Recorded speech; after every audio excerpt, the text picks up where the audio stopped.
bringing you Grassroots Matters interviews with our host, Sally from Grassland Nutrition, and special guests and collaborators on the topic of nutrition, and more. All right, let's dive headfirst into this episode.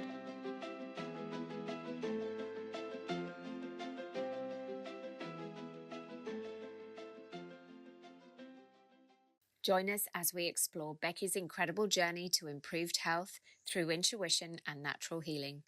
From her transformation to becoming a leading holistic wellness coach, Becky's story is truly inspirational. Dive in. Without further ado then, can you tell us about how you emphasize your own health, Becky, please? So the way that I guess backtracking a little bit in regards of my health, right? I wasn't always like this. I was sick. I was heavier weight. Even just, throughout my 20s, I would even, probably go back in high school. I wasn't the healthiest, right? I was standard American diet. I was skinny, which we all think of that as healthy. But then as I got into my 20s, my health started to decline and I was pre-diabetic. I had thyroid issues, autoimmune Hashimotos.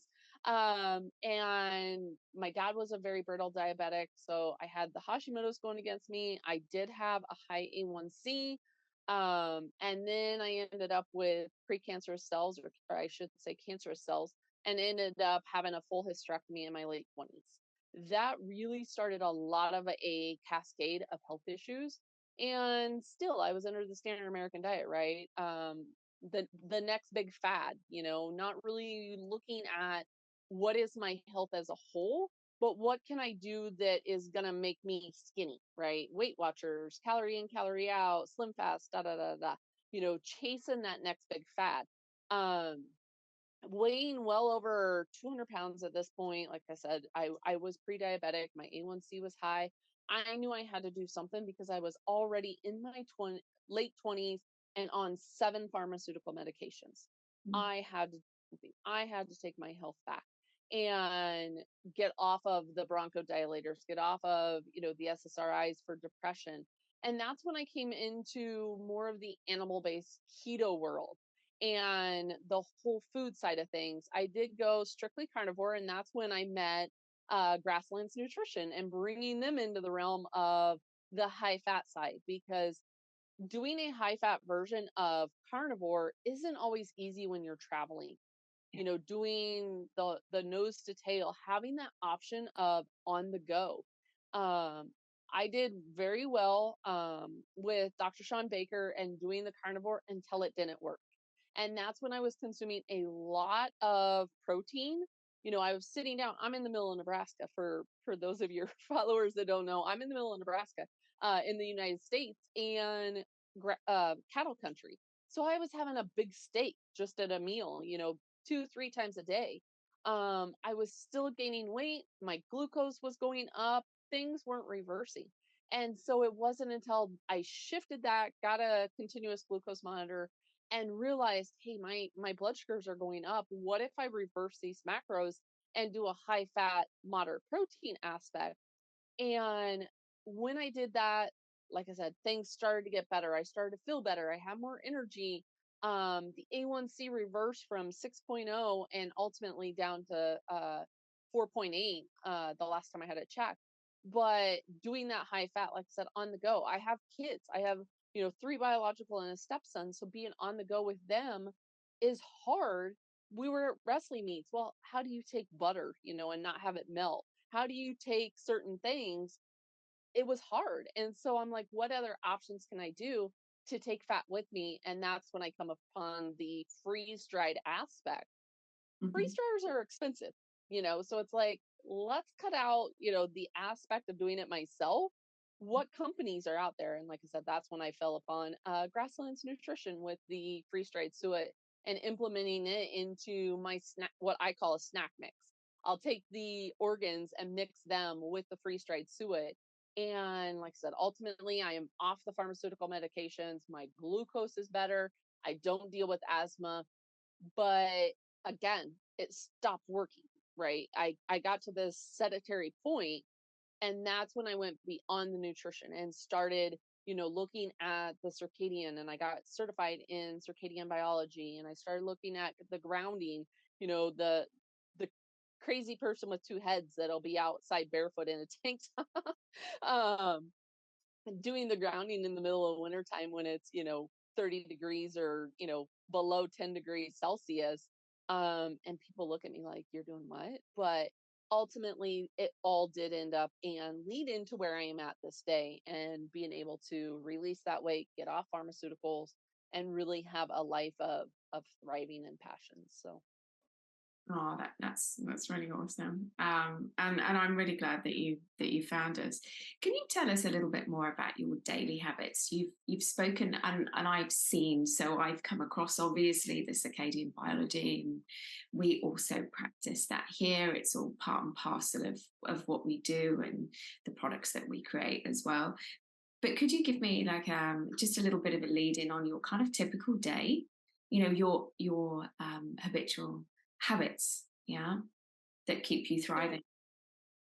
So it does end up, and when we look at the circadian side of things, Mm, everything has a polar opposite. So light, dark, hot, cold, right? And when I look at my day, it's not stimulating like under the light that I am currently, but granted, you can see out my window that it is daytime here.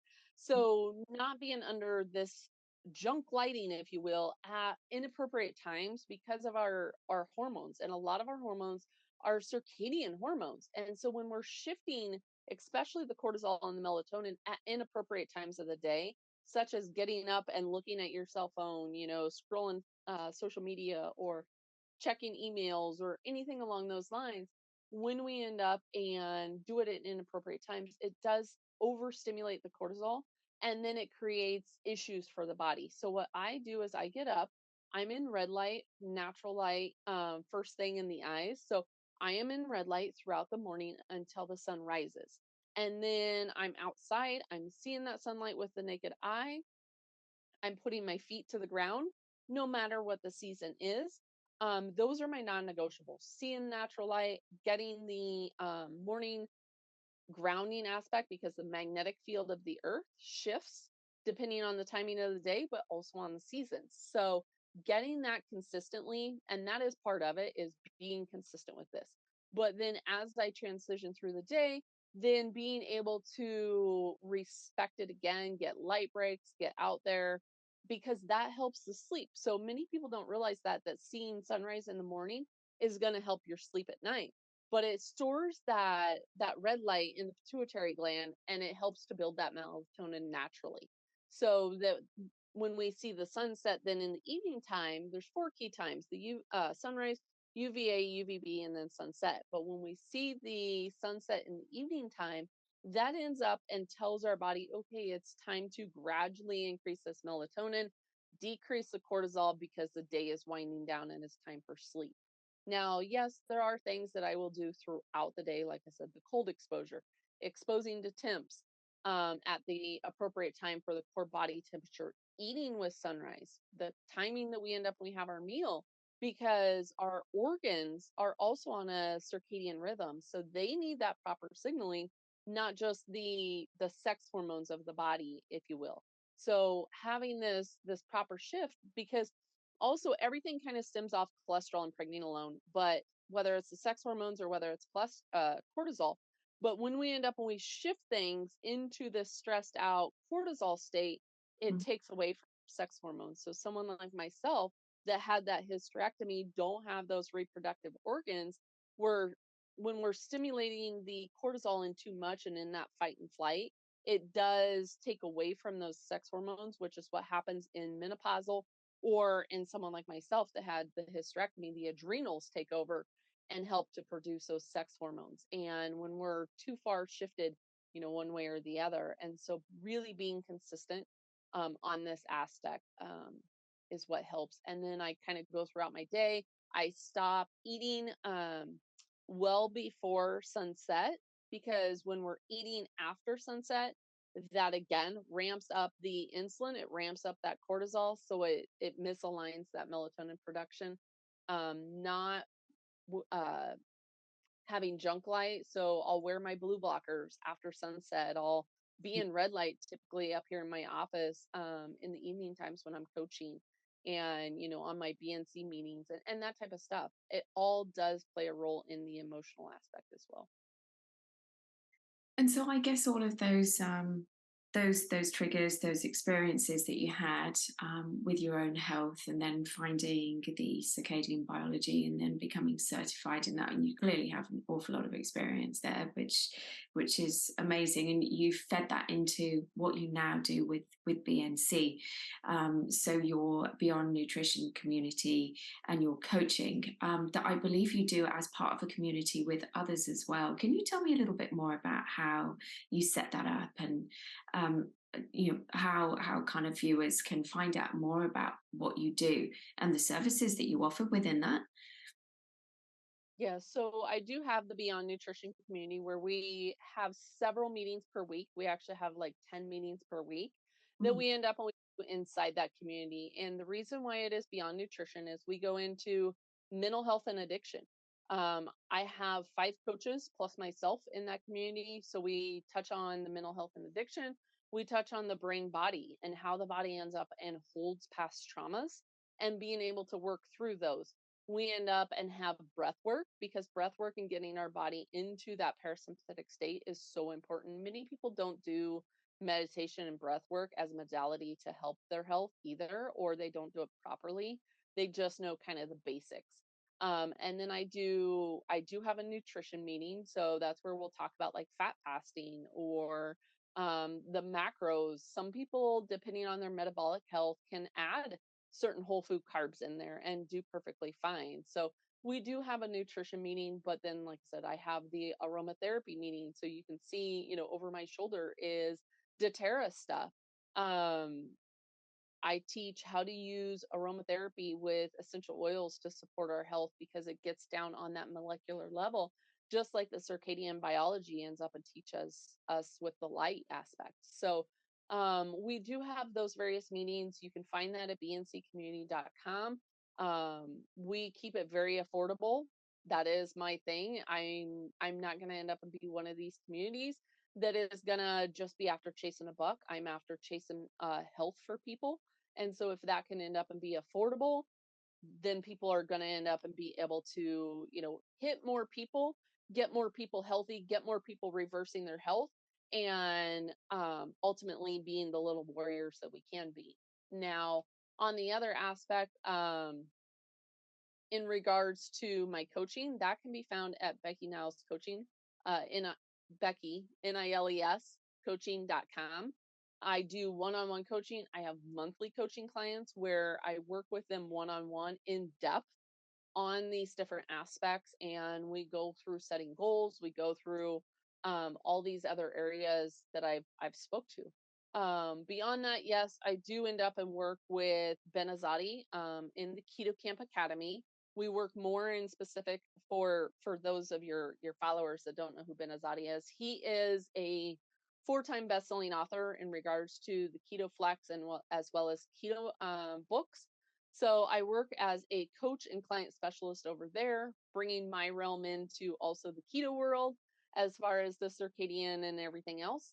In regards to sleep, in regards to intuitive eating, knowing how to recognize enough, be more in tune with these proper signals of the body, eating fat and thriving, which is where, we talk about eating higher fat and how to adjust those based on symptoms. I am certified through the QBC, the Quantum Biology Collective, as a circadian practitioner over there. And then also Sarah Kleiner Wellness, I am a coach for her.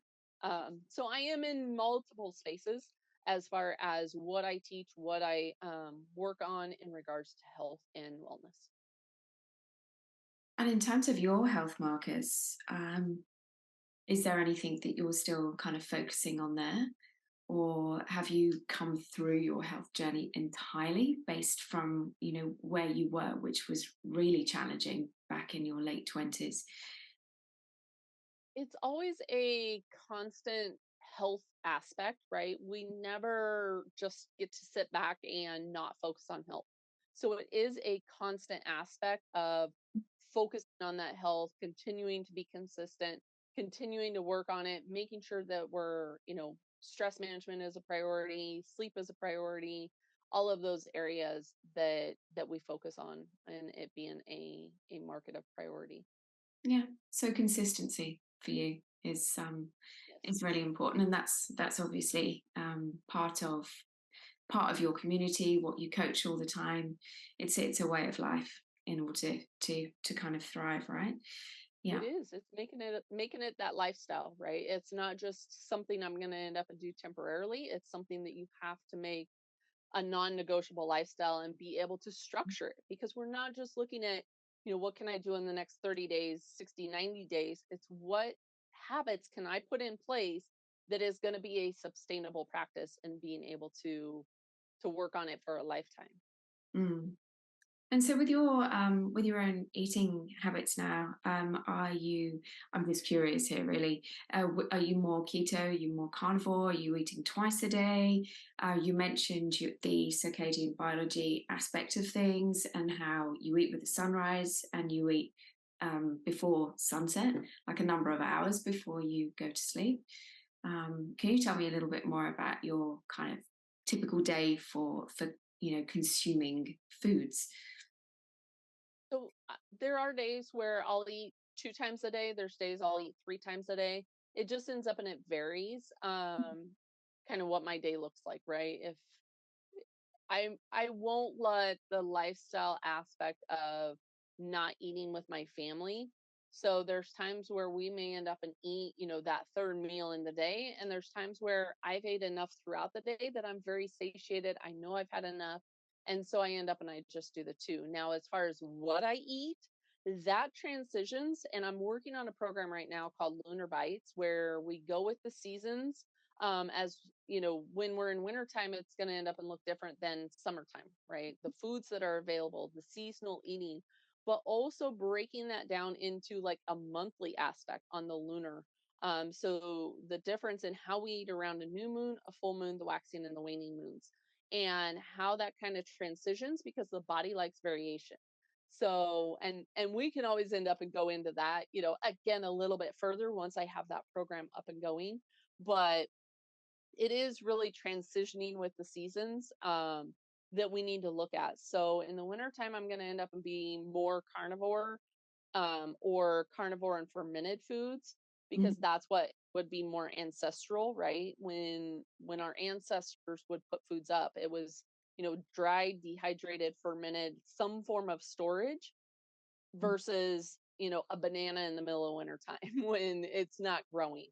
So that's kind of how I end up and I do it now, is more on the seasonal aspect, transitioning with the seasons, moving into fall. For us, I did more of even like the root vegetables, so it was more of a, if you want a label to it, it was more of like a paleo aspect versus a keto, because of those root vegetables. And then transitioning into end of December, January, February, when we're full on wintertime, for us. I know it's different seasons over there, but it's winter for us during those months. I'll be more of the predominant animal base. Start reintroducing in springtime, about March, April timeframe. Mm. Great. And really, I guess in addition to those kind of lunar bites, that sounds really exciting. What else do you have coming up for the BNC community? Is there kind of any kind of shift with new focus, or what are the key kind of goals there for you? We do challenges over there, really focusing on the areas of health, taking them through that. We'll be doing another Fat Fast Masterclass. That went over really well with the community last time, and incorporating that, because I have a 4-tier approach. So it's not just, eat fat and be done, right? I go through, I lead it. It dates clear back even before Atkins in the 70, as far as a method, and I educate on that aspect. So we'll be doing that.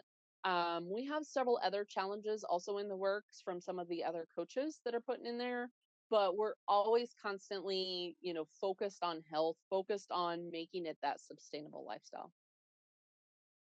Wonderful. Do you have any questions for me? Or anything you wanted to cover off? Maybe products or otherwise? Well, as to say, I know there are several products that I have specifically used. Like I said, the organ complex, I call it complex, because I take your kidney, your heart, and the liver. I mix it in a snack mix in my little jar. Um, and so I call it my snack mix. Then I throw in a little bit of the freeze dried. But one of the other products of yours that I did want to mention that I used was the bull kelp, because of its high source of iodine. And so, as the thyroid aspect, doing more of like muscle testing. So, it wasn't something that I used routinely, but if my body felt like I needed it, I put it in there. So, those are my three, primary products, or I should say, what, three, four, five primary products if I break down the organs. But that organ bundle, and then the fat, and then the kelp is what I put in there as far as products. Yeah, that's really cool. We've kind of shifted a little bit with our suet. It's become a little bit more of a kind of crumble. And so we've had a big run of sales on our suet because people clearly are becoming more kind of aware of the products and understand the health benefits a little bit more. Yeah, we've had to bring on quite a lot more volume, which is really exciting. I think the suet really was one of the last products that we brought to market. So I'm really glad that you've spoken to that, and we've got a new range coming out in the next couple of weeks. So I'm really excited about being able to start promoting that shortly. Yeah, say I'm excited for that new product line to come out. And I'm excited to end up and try the new suet. That'll be exciting. I'm almost out of my suet. So Mhm. I think I'm down to like the last quarter of a bag of just Oh, suet. But no, we can't have that. We can't have that. Yeah. Everything's being applied to the shelves at the moment. So it's that constant making sure that there's enough in production to supply. And of course, you'll do your 3-month forecasting. But when people suddenly, kind of get the message, it's like a slow filter through, and then all of a sudden you're backtracking. There was a bit of backtracking recently, but yeah, it's good. Yeah, we're plentiful almost. Yeah, and hopefully that will continue. Yeah, so Kel and Inga, our co-founders, are constantly looking at ways that we can help kind of bridge the gap in kind of modern health deficiencies, just using whole food products and nothing else, and also just making it accessible for people. We produce the capsules, but it's only that it's for that first step for people that really aren't sure about maybe the taste or how to take. They're at the beginning of their journey, Becky, right? And then the powders can be incorporated into the food, and then the snacks, like you say, you make up your own snack mix, and I do something really quite similar as well. And I use the chunks for rehydrating into things like eggs, or last night we had some duck, and we used the duck fat, and we used the snacks and the kelp, just almost like as a side. Yeah, I guess it was a little indulgent to have that much volume, but I think really you can't go wrong with whole foods. You can't take too many of them. So yeah, we use them every day. We have that privilege, which is awesome. But yeah, I don't know. For us, it's an everyday. We eat the meat, we eat the fat, and we have the organ meat as well. So yeah, it's great that you also do that, and that's shared in your community with the coaching that you're doing, which sounds extraordinary and interesting and supportive in that kind of 360-degree view. So yeah, fantastic. How many clients are you coaching at the moment? It does really end up at vary on the month, but I have roughly about 10 consistent that I am working with one-on-one, and then we have several within inside the community where we do the group coaching aspect of a meeting, right? It's not just all us educating them, but towards the end of the meeting, we open it up for Q&A. We do group coaching on that aspect. So Yeah. Yeah, great. And you're working with some really key people within the industry as well. I've only recently come across Sarah Kleiner, and I'm listening to her advocate as well. So yeah, yeah, yeah, wonderful. I always say when you love what you do, it's not really work. So being Oh, able to, yeah, work in all these areas and have the passion for making it a lifestyle change, because a lot of people, like I said, are on, the Western or standard American diet, and they're so quote malnourished. That's why also I will utilize mm, the product, because they are so nutrient dense. So to get those nutrients back into the people, and then they're maybe able to look at, okay, I don't have to eat it consistently. I could do more of the muscle testing if my body tells me I need it, then increasing it. But yeah, though, that realm of incorporation, I guess. yeah. Yeah. Thank you. Thanks so much for spending time with me. It's been awesome to meet you finally, because we Yeah, it's just we chat over email, over Instagram, and I follow what you're doing in part. So I'm getting these sneak peeks all the time, and I'm thinking, oh, you're doing this as well, and as I'm yeah, gradually coming across these things. So thank you, Becky. It's been awesome. wants to see that sneak peek into my day, they can always reach out to me on Instagram. Yeah. I am Becky Niles. I try to post, my day over there as far as what I do. But yeah, that's otherwise you can find me, like I said, in the community, or even reach out for coaching. Great. Well, I'll pop all of your details and all of your profile handles, whatever, in the show notes anyway, so people can reach out to you directly and find out a little bit more about you, about what you do. So, thank you so much. Enjoy Thank the you, rest of Sally. your day, and I might just pop my head back down and play for a little bit. I was just say thank you for the generous opportunity to be on your channel here and share what I do. I know it's time zone difference. It was a little bit hectic for you, but I appreciate you. No worries at all. We're going into Sunday, so the one sacred day. So it's absolutely fine, and it's a privilege. So thank you. I really want to bring the stories that individuals have to light in the community, and that's what I really felt was going to be important. We have so many really fascinating people within the community that have got such incredible different stories that will really help others out there as well. So to bring those to light is it's a real treasure. So thank you for helping to be part of that. All right. Absolutely. Thank you, And if you Becky. want to dive deeper, feel free to reach out at maybe a more convenient time for you guys. No worries at all. Will do. Awesome. All Thank you, right. Thanks, Becky. Sally. All right. Yep. Cheers. Bye bye. Bye. Since 2021, Becky has integrated Grassland Nutrition products into her holistic approach, and we're really thrilled to be part of each other's journey. Together, we strive for a balanced life that harmonizes mind and body vitality. Thank you for listening today. Thank you for tuning in to the Grassroots Matters podcast. If you've enjoyed what you've heard today, please feel free to rate, subscribe, or leave a review wherever you listen to your podcasts. That helps others find the show, and we greatly appreciate it. Once again, thanks for joining us, and we hope you'll come back again for the next episode.